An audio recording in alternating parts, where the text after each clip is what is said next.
So guys, big boss Marathi season 5 से बहुत बड़ी खबर सामने आ रही है कि अंकिता वलावलकर और डीपी दोनों ही घर से बेघर हो गए हैं।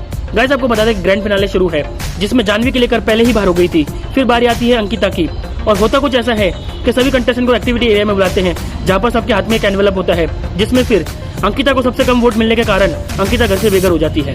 फिर घर के अंदर एक दूसरा सेगमेंट होता है जहाँ पर रितेश देशमुख सबसे पूछते हैं अगर घर के अंदर एविक्शन होगा तो आप किसको अपने बाजू में बिठाना चाहोगे, जिस पे डीपी कहता है कि मैं अपनी वाइफ को बिठाना चाहूंगा। तो निकी कहती है कि मुझे लगता है कि मेरी मॉम मेरे साथ होगी तो अच्छा होगा। तो अभिजीत कहता है कि मैं अकेला ही काफी हूँ, काफी टेंशन है मुझे। सूरज कहता है कि मेरे साथ मेरी बुआ होगी तो अच्छा होगा। जिसके बाद फिर रितेश कहता है कि नेक्स्ट एलिमिनेशन आपकी फैमिली के साथ ही होगा। तो गार्डन एरिया में सभी कंटेस्टेंट और उनके फैमिली मेंबर्स आते हैं, जिसके बाद फिर एलिमिनेशन शुरू होता है और फिर सबके सामने एक एक एनवेलप होता है। जिसके बाद फिर सबसे पहले एनवेलप खुलती है अभिजीत की पत्नी, जिसमें फिर अभिजीत सेफ हो जाता है और वो टॉप 3 में चला जाता है। फिर बारी आती है सूरज की, तो सूरज की बहन उसका एनवेलप खोलती है और फिर सूरज भी सेफ हो जाता है।